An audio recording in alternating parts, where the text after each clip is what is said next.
here we go. Now, this evening's talk, I decided that I would try and think of something to say before I came in here. But I think I arrived about 5:30, and as soon as, before I even walked in the door, that was it. I got caught taking photos with the visiting Thais, talking with our visiting Singaporeans, talking with people who live here all the time. You should know better. I hardly had time to get to the toilet. Oh, it's a very difficult life as a monk. In fact, I was thinking just how hard a monk works, because after the last talk last week, and I had a quick rest over there and then got up early to fly to Sydney to give some more talks over there on Saturday, Sunday and Monday. Oh, I work really hard. So how can you do that? Because this is what we all need to know, actually, how we can cope with the stress of modern monk life, or modern life. But also to be wise, to be happy, to be effective.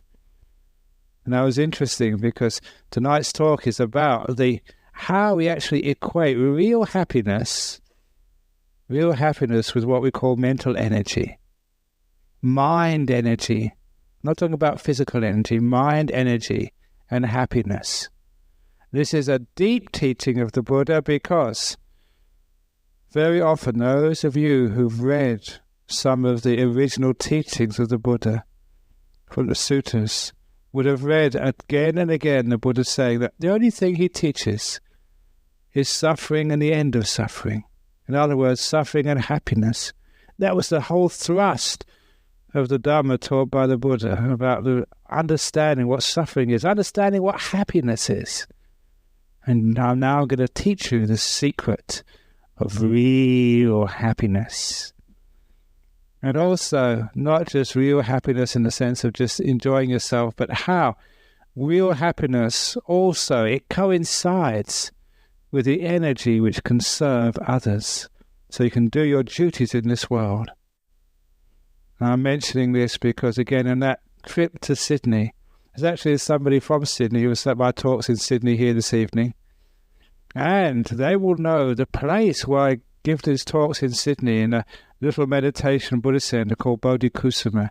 It's in the suburb of Chippendale, which is just next door to Redfern, in one of the inner suburbs, and it is a rough area. In fact, 2 doors down from the Buddhist centre is a brothel. And of course, being in such close proximity, I made some comparisons. In fact, I made a comparison because many of you have heard me say this before. It was actually the subject of the presentation I gave at the Third Global Conference in Singapore. My presentation was Meditation, a Bliss Better Than Sex. So really, I was pinching the customers from the brothel next 2 doors over. I say, this is a much better bliss in this meditation centre you can get next door. And it's true. More than that sometimes, as you would know there, that house of ill repute, the only reason you would know it was there was because they got hearts all over the front. And I thought, actually, the Buddhist temple, we should have bigger hearts. Because we're much more into compassion. That's real love. And have you ever noticed the heart symbol is a Bodhi leaf upside down? Look at a Bodhi leaf. Perhaps this is what we really mean by the heart. The Bodhi, the wisdom, is the heart of compassion. Now, what do you actually really mean by that? Just the happiness actually you get, the joy you can get from the practice of Buddhism. Because the Buddha was talking about lessening suffering, increasing happiness, you don't really understand what and how we get this inner happiness, the real happiness. One of the themes which I've been teaching my monks down at Serpentine for the past 3 months is like an insight which comes from your meditation, which actually is a powerful insight because it informs many of the things which you do in life and gives you an understanding of how to live the life of a lay person or a monk, a husband or a wife, a worker or whatever. And it's the understanding that mental energy is happiness. Mental energy. It's something which my teacher said, Ajahn Chah said many, many times, which again was very hard to understand until you can experience by putting this into practice and experimenting with it. He said, if you're going to have a fit body, you have to exercise. You have to do something with this body. If you just leave this body sitting still, it gets quite sick. The body's health depends upon movement, doing, exercising. But he said the mind's health is completely opposite. You get mental health by being still, as peaceful as you possibly can. That's where you get the mental health, agility, and power. Completely opposite. Sometimes we are taught, or maybe you brought into the fact that the more you think, the smarter you will be, or the happier you will be. But those of you who've thought a lot would have also taken much aspirin or paracetamol. That's what happens when you think too much. And those who think too much, they know very little. We think, but we don't see. Because most of those thoughts are the words which describe the world, but they're not the world themselves. They confuse us into misinterpreting what's really going on. The menu is not the meal. The map is not the destination. The signpost is not the object which is pointing to. Your thoughts are not the real thing. But more than that, the more you think, the more you use up your mental energy. You get weak until eventually you get completely depressed. People who get depressed simply think too much. Now, when you understand that mental energy is happiness, how do you actually develop mental energy? You don't develop mental energy by thinking, by using the mind, by working it, by worrying. That's not the way to actually develop mental energy.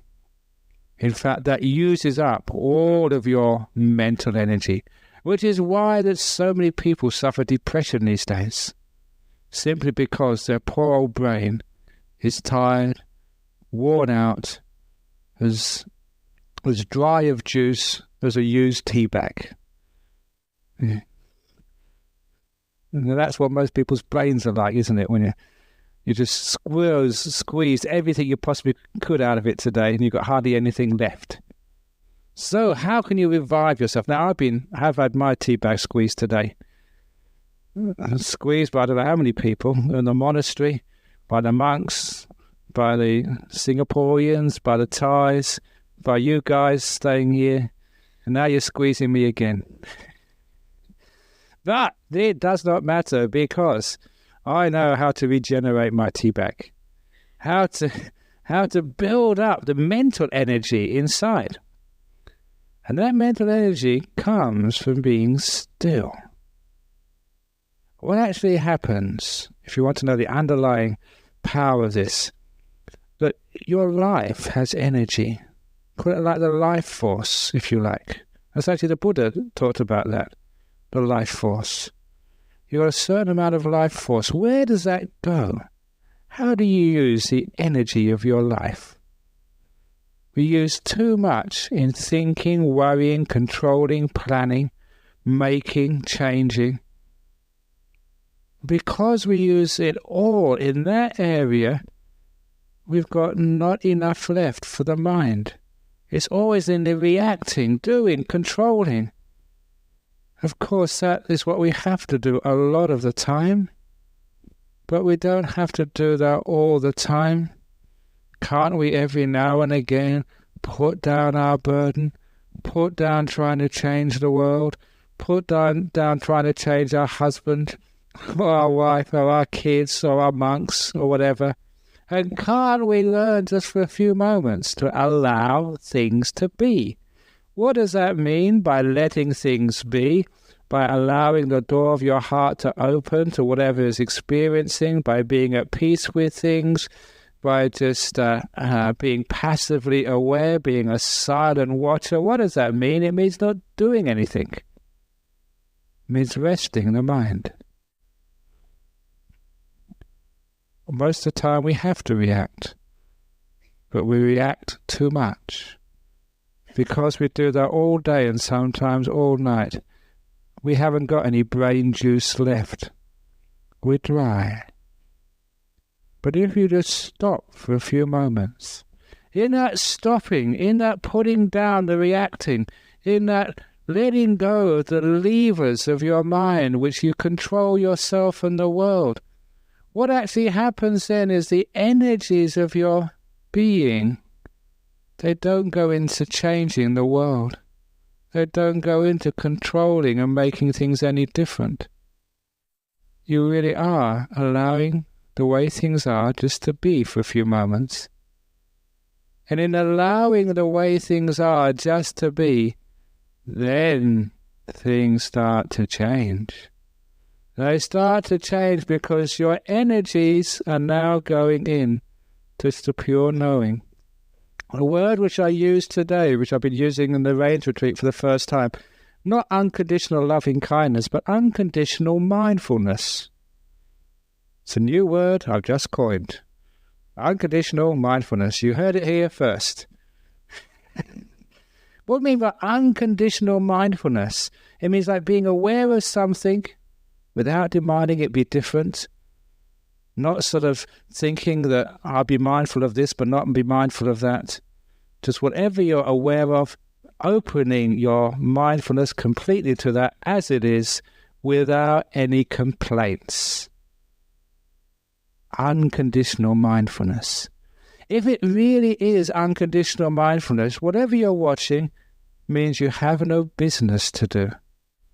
You don't have to react to it. You don't have to do anything about it. You don't have to change it, hold on to it, alter it in any which way. In the same way, unconditional loving kindness accepts the person who you love as they are. Unconditional mindfulness sees whatever's there as it is, without reacting to it. If you could try unconditional mindfulness for a little while, you will find that things change by themselves, because what happens instead of the energy of your being wasted in doing this, getting there, controlling, wanting this, wanting me to be different, I'm not good enough, I've got to do this meditation's not good enough, I've got to do something else, this talk's not good enough, I'm going to go next door, maybe there's a better talk in a Buddhist centre down the road. Should be watching the TV tonight. You know there's something really good on the TV tonight. Stop thinking like that. Instead of complaining, just be quiet for a while. Have unconditional mindfulness. Then the energies at last start being able to flow into your mind, instead of into the doing, the controller. When the energies start flowing into your awareness, into the knowing, into the mind, into just pure consciousness, whatever you wish to call it, because that is becoming a recipient of your energy, it does become energized. Your mind starts to become bright. It starts to become so bright that you start to see much deeper into things, and also what you see becomes happier. You have energy, and you also start to have happiness as well.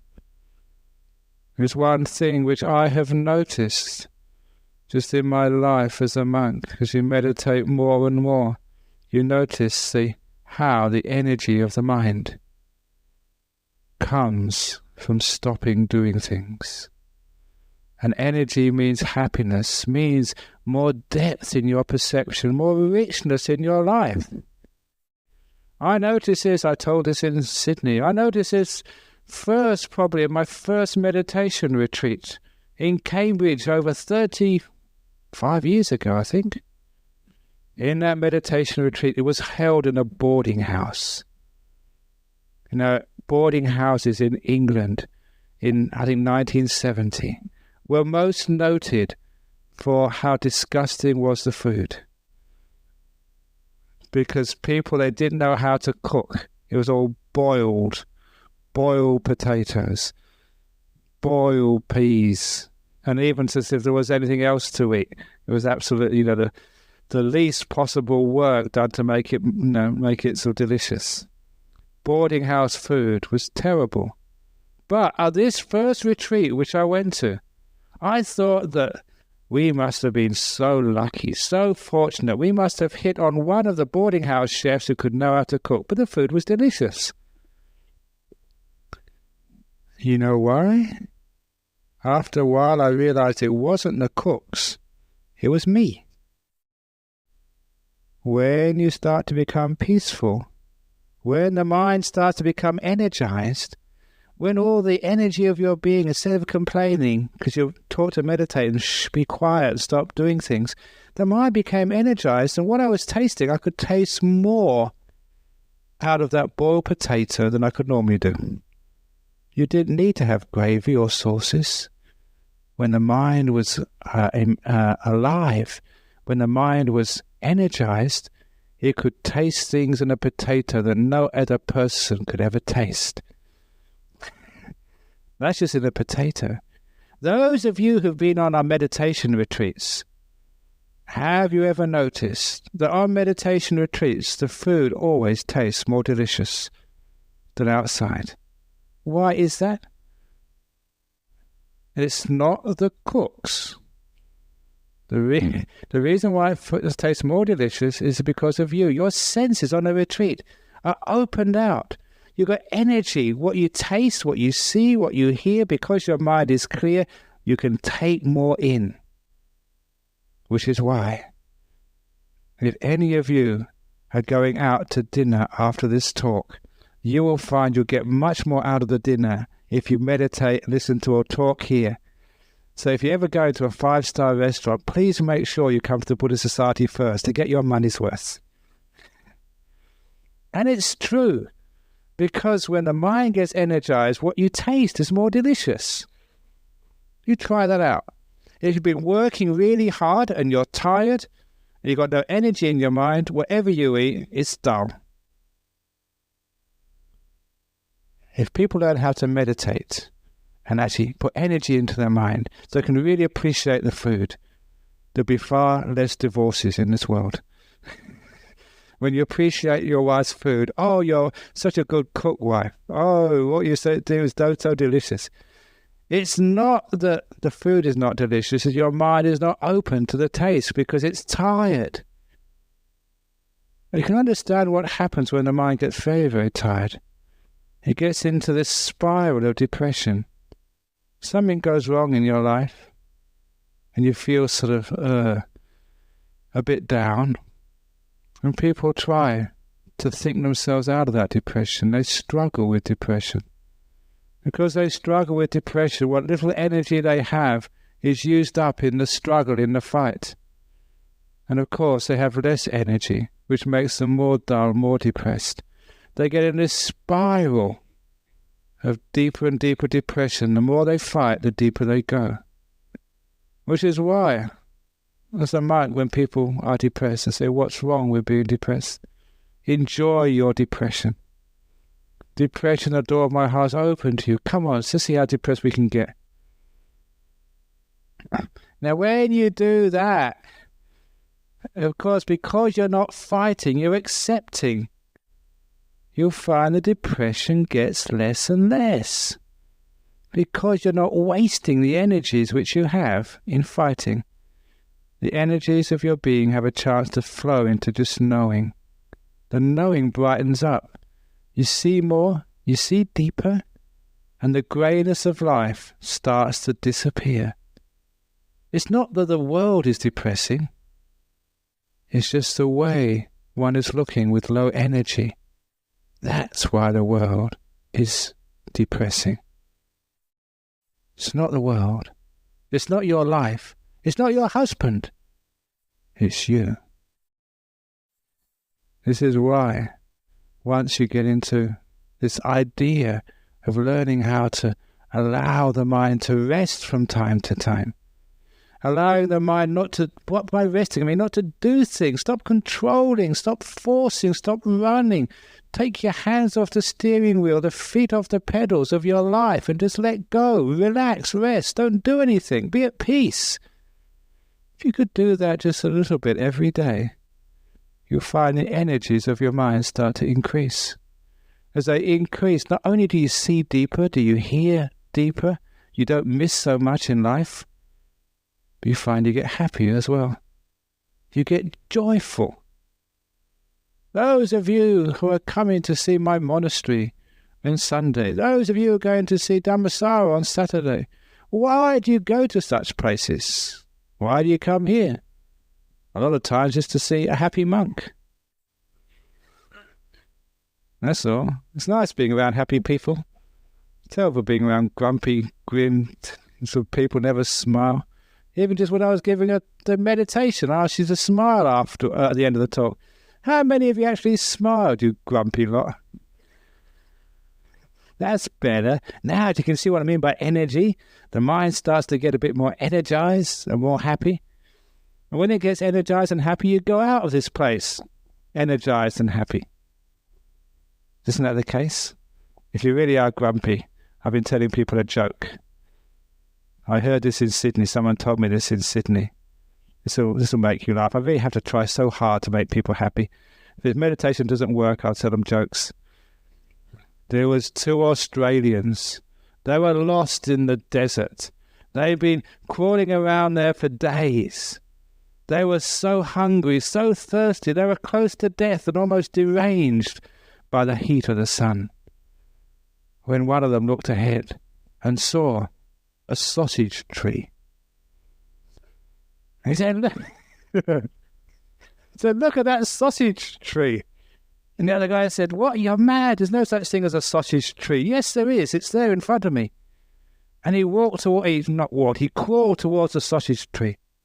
When he got within 5 meters of the sausage tree, he could see there was a saveloy hanging down off that branch. There was a pork sausage off of that branch. As soon as he got within 5 meters, there was a hail of bullets. He got almost shot to pieces. As he crawled away to tell his friend, he said, I was wrong. It wasn't a sausage tree. It was a ham bush. A ham bush.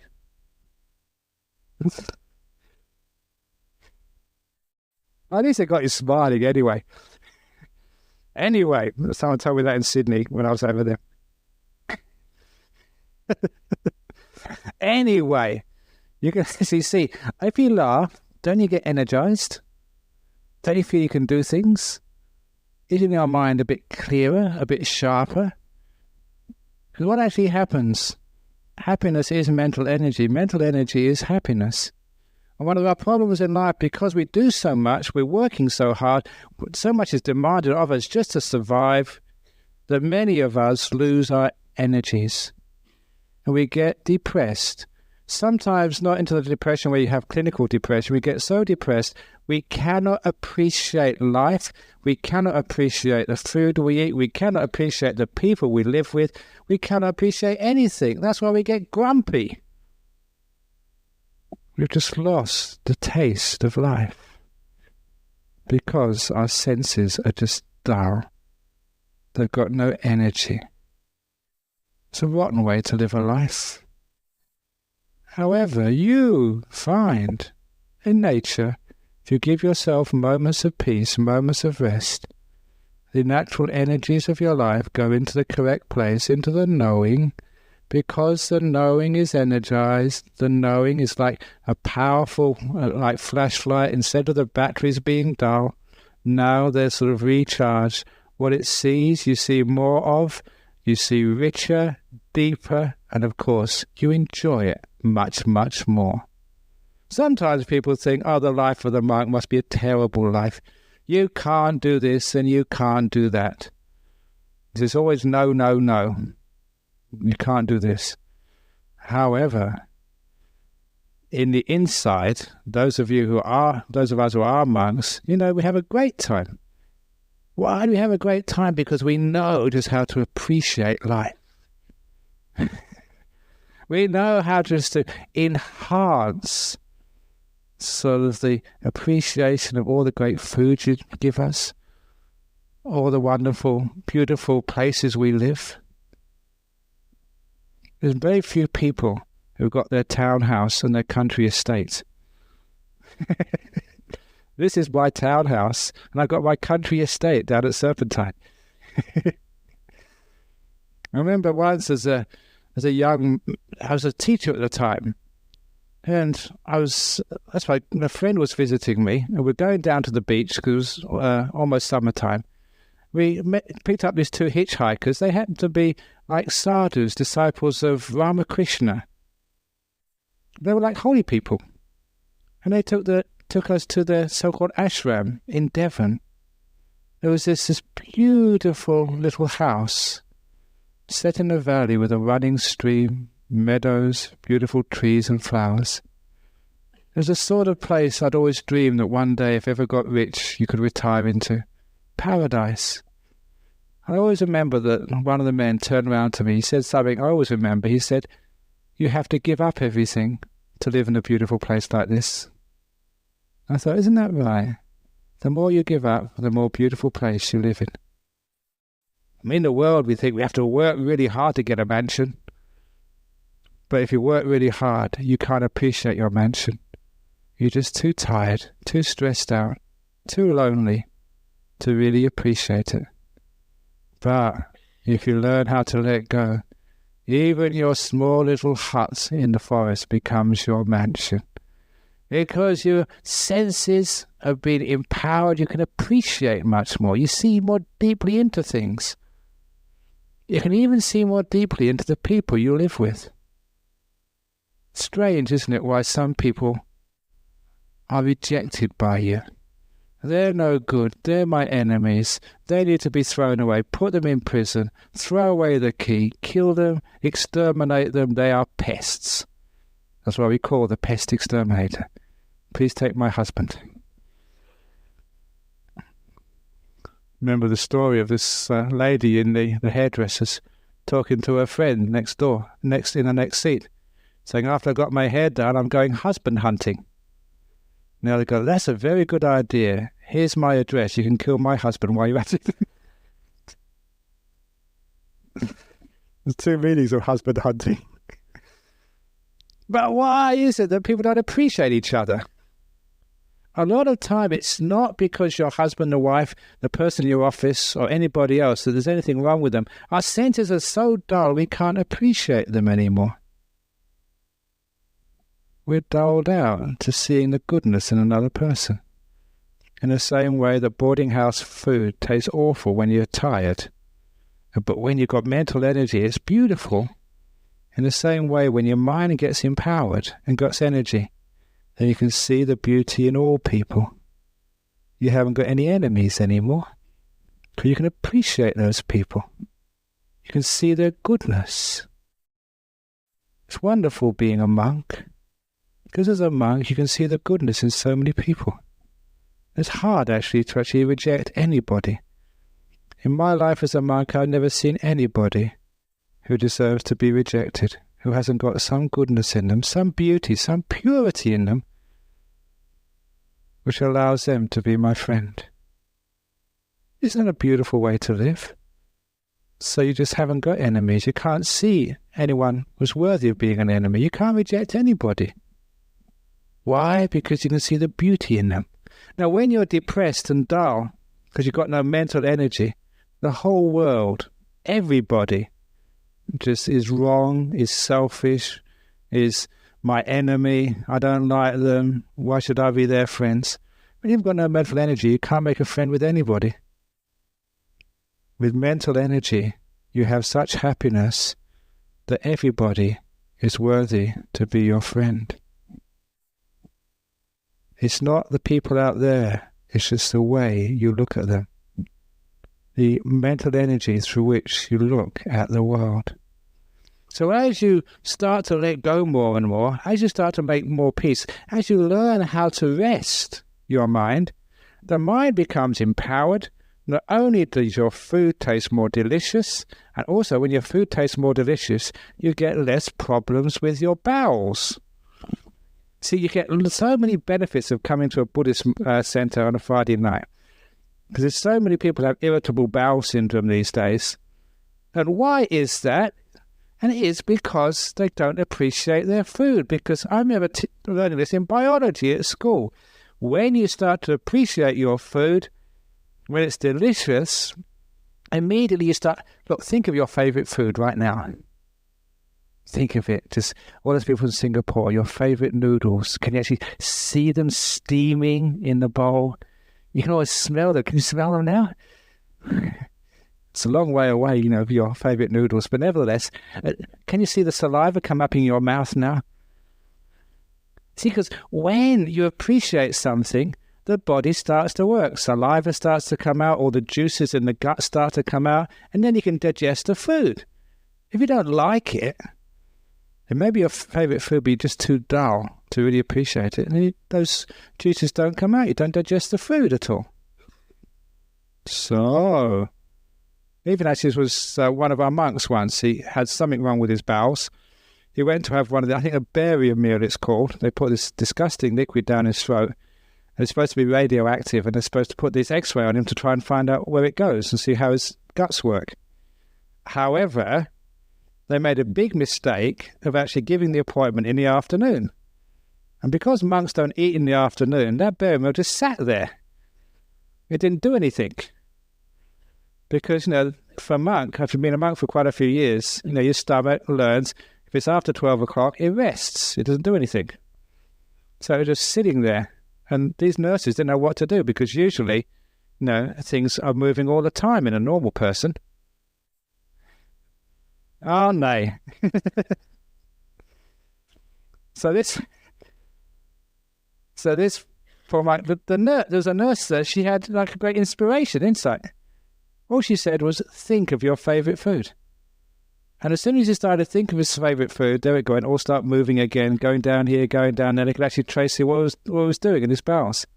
It actually showed as soon as you start even thinking of your favourite food and appreciating it, then your bowels move. So now do you understand that if you start meditating here and getting a lot of happiness and joy, then you won't have irritable bowel syndrome anymore. And it's amazing what you learn in this Buddhist center. When you go home this evening, you say, what did Ajahn Brahm talk about? It's the irritable bowel syndrome. And how to go with it. And that is Buddhism, because a Buddha taught about suffering and the end of suffering. And this is what Buddhism was all about in all different ways. But anyway, so when you start to appreciate your food, your body starts to become more healthy and sort of your life becomes more rich, you get more happiness, you appreciate things much more. So we're saying if you are going to a good restaurant, meditate before you go to get your money's worth. You're going to listen to sort of a symphony orchestra, sort of play Beethoven or Mahler or something, to really appreciate that. Meditate first of all, let go, make your mind nice and bright. If you go there when you're really dull, if you had a really hard day at work or a hard day with your husband or wife or whatever, you can't appreciate it at all. The mind is not ready, it's not open. So I'm saying this to show you that mental energy is happiness. The more you energize that mind by resting it, by giving it some peace, by allowing it to recharge its energies, the more happiness you begin to feel. The more you appreciate life, the more you appreciate the little forest in which you live, the little house in which you live, you start to lose your negativity to life. Isn't it a case that when you are negative, it's not just negative to the food you eat, it's negative to your job, negative to your house, negative to your face. You look in the mirror and think, I'm not beautiful enough if you're a girl. So you're not handsome enough if you're a boy. What does a monk think? I don't know. Whatever it is, you always are negative. Where does that negativity come from? It comes from the lack of energy, the lack of happiness inside of you. Whatever you look at, whatever you do, wherever you go, yuck, boring. And that's what happens to many people in our life. Because that life is no fun for them. They're always escaping into alcohol, into drugs, into doing something else, always running away. They've got no happiness in the moment. Are you one of the escapees of life? Always running away from the moment, into fantasies, into dreams, anything to take me away from now. You get dull. You get depressed. You can't appreciate the finer things of life like we monks do. Now, that energy can get even greater.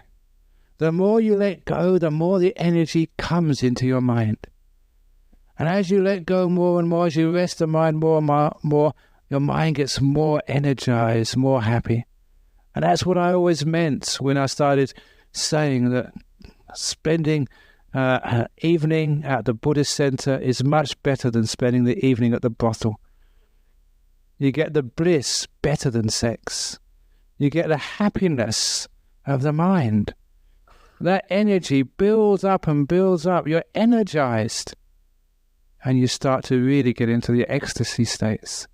But it's not just energized and ecstasy for its own sake, because with that energy you can see deeper into things. It's not just the food tastes more delicious. It's not that the leaves on the trees look more green. It's not just like the night sky twinkles much more than it should do. Your mind is energized, awake, alert. You start to see more into the nature of life. With the energized mind, you get the insights. Some of those insights are so strong, they'll make you even enlightened. From the energized mind, how on earth do you think you can actually see the truth of things when the mind is dull? And that mind is dull because it works so hard it's got no energy left. Traditionally, in Buddhism, one becomes enlightened by stilling the mind.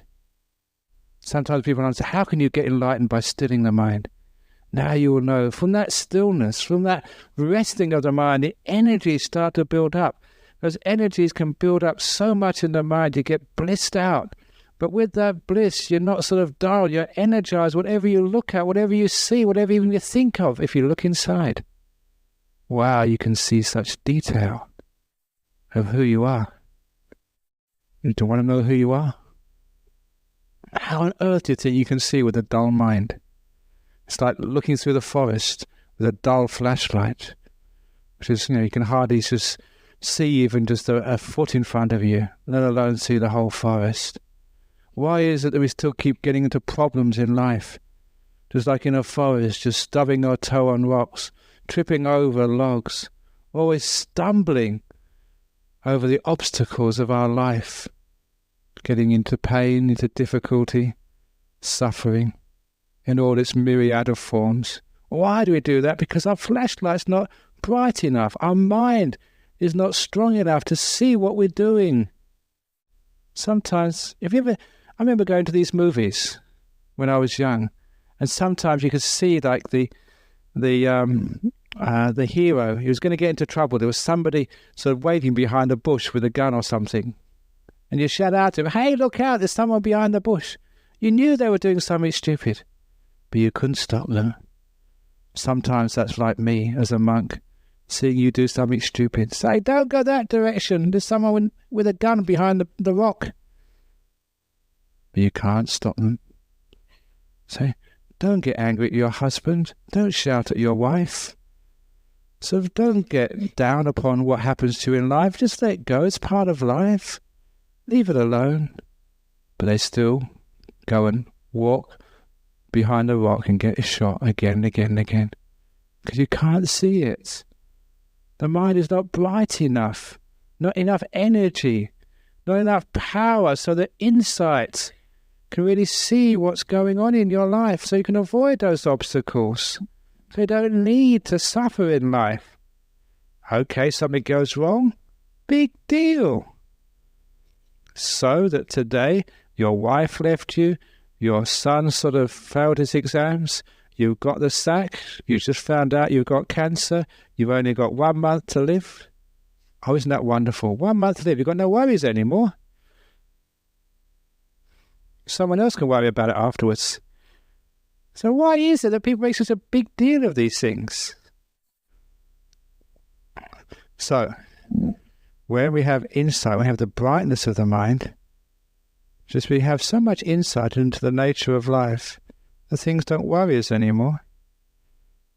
We actually can see beyond the suffering of life.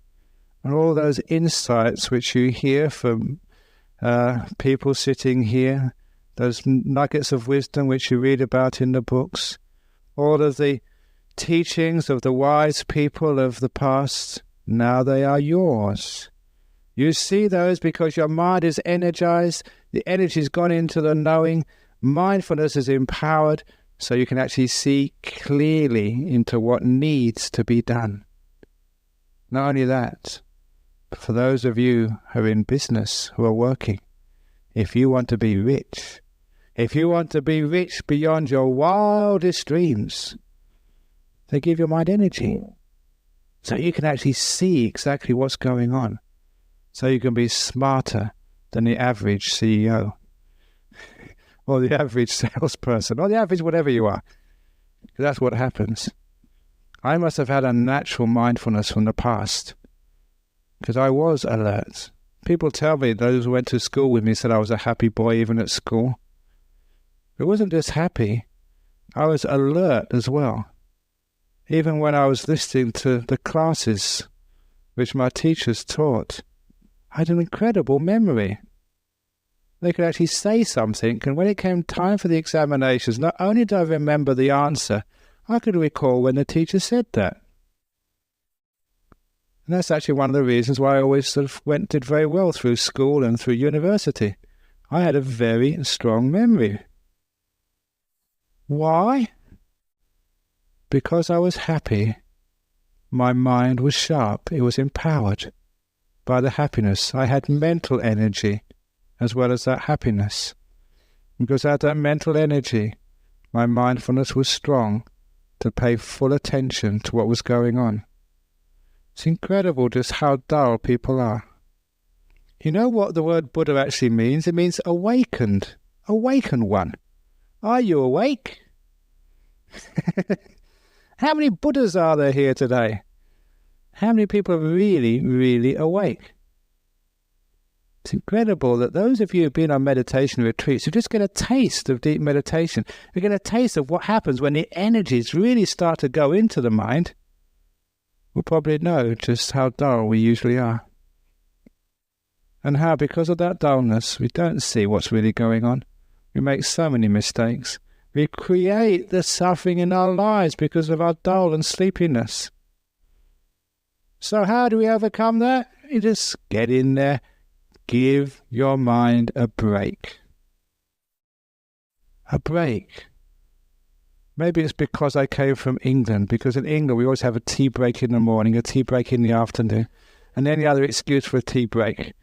Now, that's very civilized. Give your mind a tea break. In other words, give it a bit of rest. Look what happens at school. If you were at school, didn't you have playtime, recess? Why do you have recess when you are at school? Because your just mind can't take all that work. Now, hour after hour after hour.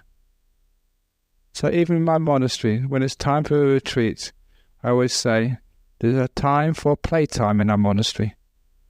If monks are getting too stressed, their meditation is not working, they're getting too dull, give yourself playtime. Say, oh, that's wasting time. It's not wasting time, it's investing time. Play. Have a little bit of fun. When you have a little bit of fun, you get happiness. With that little bit of happiness, you feel alert, alive. With that aliveness and alertness, the mind becomes empowered. You start to see things more clearly. You don't make so many mistakes. Life is not so grumpy anymore. And you become more sharp, more alert.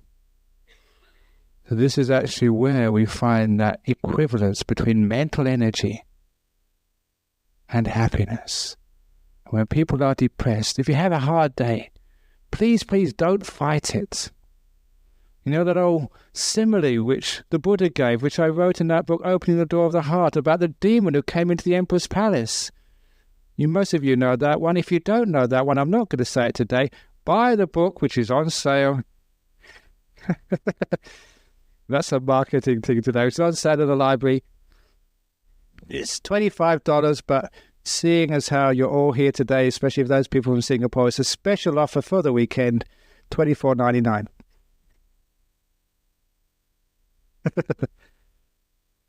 And you get it signed as well. But when we empower the mind with happiness, then you are awake. You feel alert.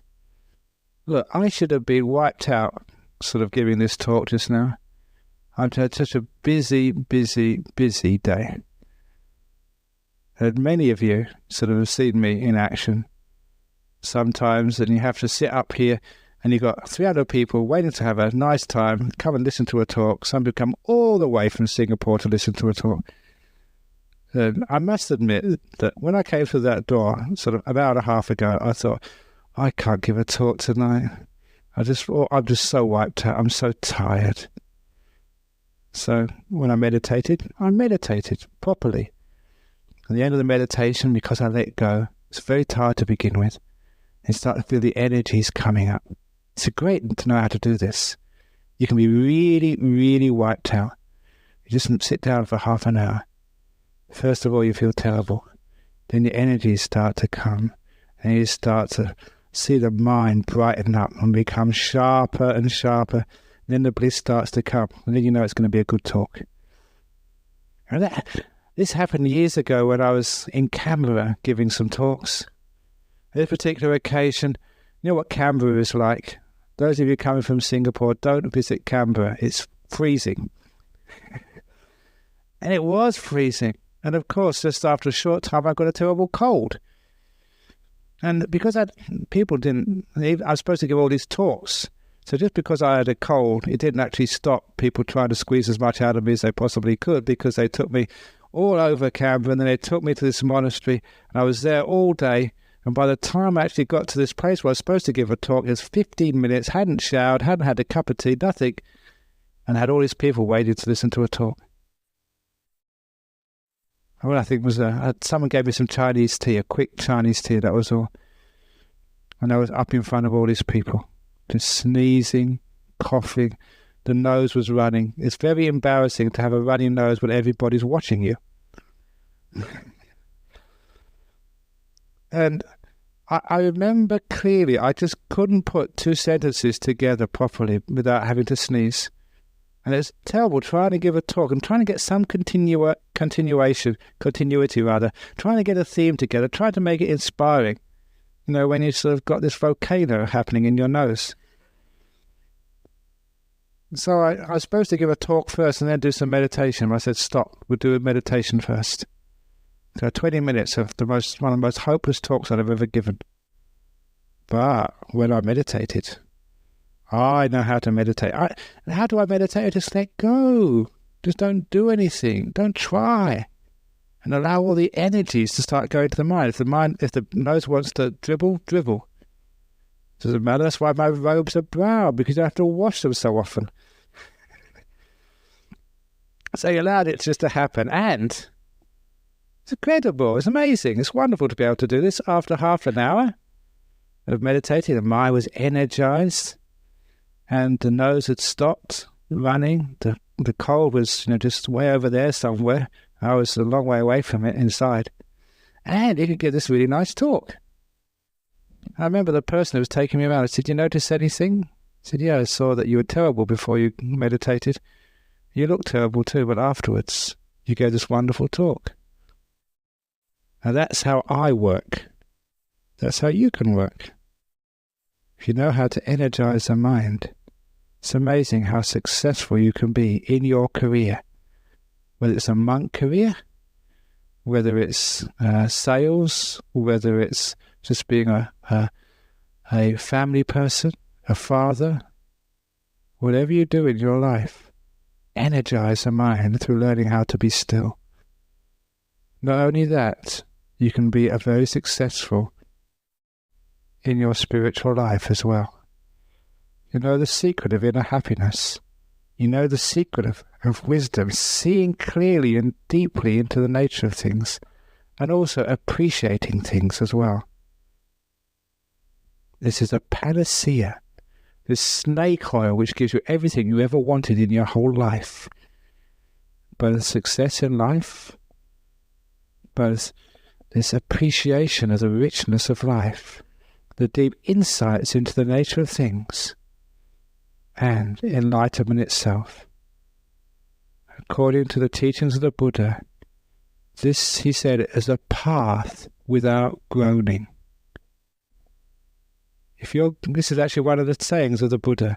This path, this Eightfold Path, is a path without groaning. If you're groaning, you're not practicing properly. You've forgotten the words of the Buddha, the path of the Buddha. This is the path not of complaining, of groaning, but a path of greater acceptance, greater happiness. Not, but wow. Not, I have to get up in the morning, but wow, another day, zippity-doo-dah, another day. All of you people from Singapore, you've paid so much money to come over here to Perth. Wow, what a wonderful day. When you wake up tomorrow morning, don't look at the clock, get out of bed, jump out, get your money's worth of this trip. Now you start putting energy into the mind, energy into life. Your breakfast, I will guarantee, will taste even more delicious than you'd expect. And when you go to see the sights, they'll be just so much more enjoyable. And when you go and have your dinner, don't forget to meditate for half an hour beforehand. That's delicious. You really know how to appreciate life. And you get so empowered, so full of energy. Whatever you do in life, you'll be able to succeed in. And you'll be someone who's attracted, because who likes grumpy people? Do you like grumpy people? Are you married to a sourpuss? If you are, no need to divorce them, take them to the next meditation retreat, and I will turn your sourpuss in 9 days into this happy, wonderful, energized, it's like on the TV advertising, isn't it? But it happens, this is true, because mental energy is happiness, and mental energy comes from being still. If you learn to be still from time to time, you will never get depressed, fed up, or grumpy ever again. You'll be a person who doesn't get angry. Anger comes from depression, fed up with somebody or with the world. You'll overcome those things, and you'll be able to appreciate life more and more. The path to enlightenment is a path of ever-increasing happiness, ever-increasing appreciation of the world and its people, ever-increasing friendliness, compassion, freedom. That's the path of enlightenment. So the more happy you are, the inner happiness, I don't mean the outer happiness, the more you're treading on the path of the Buddha, the path without groaning, the path of ending suffering and arising happiness, until one day you get the ultimate happiness, the paramang sukhang, which the Buddha said was enlightenment. Make your mind still, and it gets happier and happier, richer and richer, deeper and deeper, till it gets the happiness of the supreme enlightenment. May that be yours. Thank you.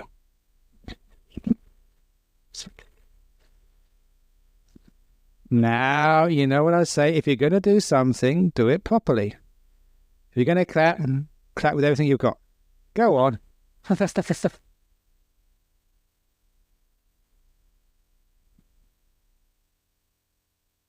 you're going to shout boo, shout whatever you got. Boo. Okay, so that's the talk this evening. Now, are there any questions, comments, or complaints on mental energy equals happiness? How to overcome depression, how to enjoy your meal, and how to overcome irritable bowel syndrome. Any questions? Yeah, we go. One question in the front. Yeah. Yeah. It's an irritable bowel, just in brief, comes from constipated mind. Yeah, well, it's true. It also comes from irritable mind as well. If you have an irritable mind, easily irritated.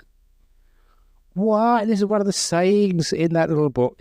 And actually, I think I mentioned to you that our premier here, Jeff Gallup, wrote back to me and said that's the one thing he really appreciated when I told him that, I think in the book it said, why allow other people to control your happiness? And he wrote back and said, that's a very good. Now, I will never allow the media to control my happiness. No matter what they say about me, I'm going to be happy no matter. So that's true. I mean, why allow life to control your happiness? Why be irritated? What's the point of being irritated? You have got a choice. You can allow life to irritate you if you want. Or you can say, no, I'm going to rebel. Life, I will refuse to be irritated by you. If it's a hot day, I'm going to think, what a wonderful day it is. It's hot because I've got a cool head.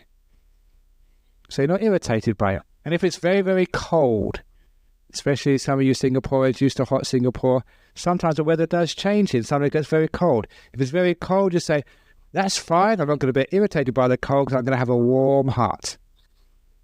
When it's cold, make sure you have a warm heart. When it's hot, make sure you have a cool head. And that way, you're never irritated. So why be irritated in life? You're just creating suffering for yourself. You're saying, life hurt me. The dog barks and you think, that stupid dog. Why did he bark just then when I'm meditating? And I say, oh, dog, thank you for teaching me the Dhamma. I can't control that dog out there. There you go, thank you. Now, that's what you should do when your husband barks at you.